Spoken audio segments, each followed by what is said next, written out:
One of your top rivals is Elizabeth Warren, and broadly speaking, you guys have a lot in common.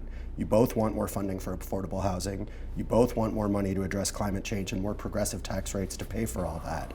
What would you say to a voter, a progressive voter, who's having trouble choosing between the two of you?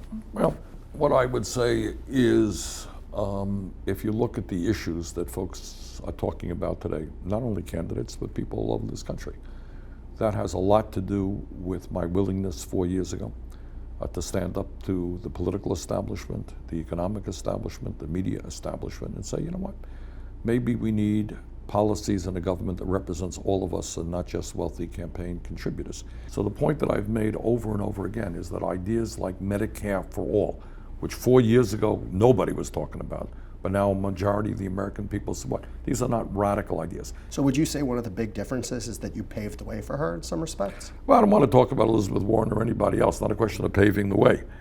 Everybody comes to their own views. All I can say is that for the last many decades, going back to when I was elected mayor of Burlington, my record has been standing up for working families, taking on powerful special interests, and in fact, achieving some real results. Bottom line is, over the last 4 years, we have helped, I think, transform political discussion in America in terms of what's possible. We've made a great start, proud of what we've accomplished. Now we got to complete that journey.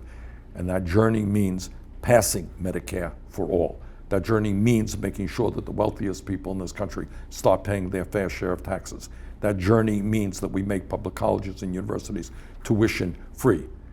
That journey means that we deal with the horrific situation in criminal justice in America, where we have a completely broken system, a completely broken immigration system, that we protect the woman's right to choose, that we cancel all student debt in this country.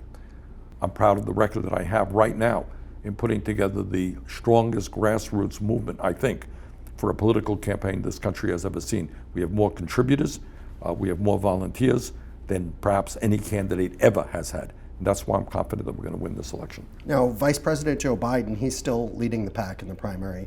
He's someone you've said that you don't really share a vision with him.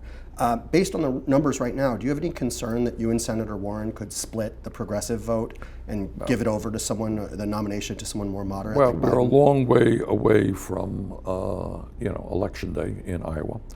I think it's about 5 months, and a lot can change. All I can say is that given the grassroots movement that we have in Iowa, in New Hampshire, Nevada, South Carolina, California, I'm feeling pretty good that we're going to win those states. So you're not worried about splitting up the progressives at all? I think, there is a political process and people will make their own choices, but I'm feeling pretty good about the future.